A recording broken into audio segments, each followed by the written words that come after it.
అన్ని ఎడ్యుకేషన్ డిపార్ట్మెంట్లో ఉన్నటువంటి స్కూల్ ఎడ్యుకేషన్, ఇంటర్మీడియట్ ఎడ్యుకేషన్, అలాగే స్కిల్ డెవలప్మెంట్ మరియు జూనియర్ కాలేజీలు, ఐటీఐ, పాలిటెక్నిక్ అందరితో కూడా సమావేశం అవ్వడం జరిగింది. ముఖ్యంగా ఇప్పుడు ఎగ్జామ్స్ జరుగుతున్న సమయం, నెల తర్వాత ఎస్ఎస్సీ ఎగ్జామ్స్ మొదలవుతాయి. ఇంటర్మీడియట్ ఎగ్జామ్స్ ఆల్రెడీ మొదలైనాయి, ప్రాక్టికల్ ఎగ్జామ్స్. చివరిగా పిల్లలు ఎలా చదువుకుంటున్నారు, వాళ్ళు పాస్ అవడంలో ఎక్కడ మనకు గ్యాప్స్ ఎక్కడ కనపడుతున్నాయి, వాళ్ళందరికీ కూడా మనం స్లిప్ టెస్ట్ లాగా చేసి వాళ్ళ అసెస్మెంట్ కూడా మనం తీసుకోవడం జరిగింది.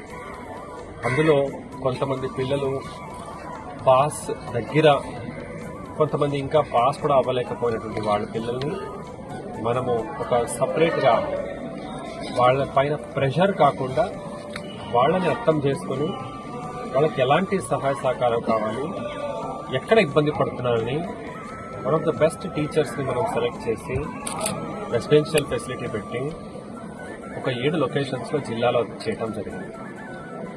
అలాగే ఫైనల్గా వాళ్ళకి ఇవ్వాల్సినటువంటి టిప్స్, ఇంపార్టెంట్ ఏరియాస్ అవి కూడా మనం చెప్పి వాళ్ళు కూడా పాస్ అవ్వడానికి అన్ని రకాల సహాయం చేసి వాళ్ళు ఇంకా ఇంటర్మీడియట్, డిగ్రీ ముందుకెళ్ళి చదువులో ఎటువంటి అడ్డంకులు లేకుండా చూసుకోవాలనేది మన ఉద్దేశం. అందులో ఆడపిల్లలైతే మరి ఎస్ఎస్సీ ఎగ్జామ్ వాళ్ళు పాస్ అవ్వకపోతే మీకు తెలుసు వాళ్ళ పెళ్లి చేయటము, ఇలాంటి సమస్యలు కూడా ఉంటాయి. పిల్లలు బాగా చదువుకోవాలి, ఉద్యోగం తెచ్చుకోవాలనేదే మన ఉద్దేశం. అలాగే ఇక్కడ ఇంకా ఇండివిజువల్గా అటెన్షన్ కూడా ఇచ్చి వాళ్ళకి ఏ ఏరియాలో సమస్యలు ఉన్నాయో అనేది కూడా చక్కటి కార్యక్రమం జిల్లాలో జరుగుతూ ఉంది. ఈరోజు చెరుకుపల్లి ZPHSలో నేను వచ్చి వాళ్ళ పిల్లలతో నేను ఇంటరాక్ట్ అవ్వడం జరిగింది. సో దీంతో జిల్లాలో అందరూ కూడా పిల్లలకి నేను చెప్తున్నటువంటి సందేశం ఏంటంటే ఎవరు కూడా టెన్షన్ తీసుకోవాల్సిన అవసరం లేదు. ఎగ్జామ్ దగ్గర వచ్చింది, నాకు టెన్షన్గా ఉంది అంటే అది నార్మల్గా ఉన్నారంటేనే ఆ టెన్షన్, యాంగ్జైటీ అనేది ఉంటుంది. అయితే ఈ యాంగ్జైటీని ఎలా మేనేజ్ చేస్తాం, ఈ టెన్షన్ ఎలా మేనేజ్ చేస్తాం అనేది ముఖ్యం.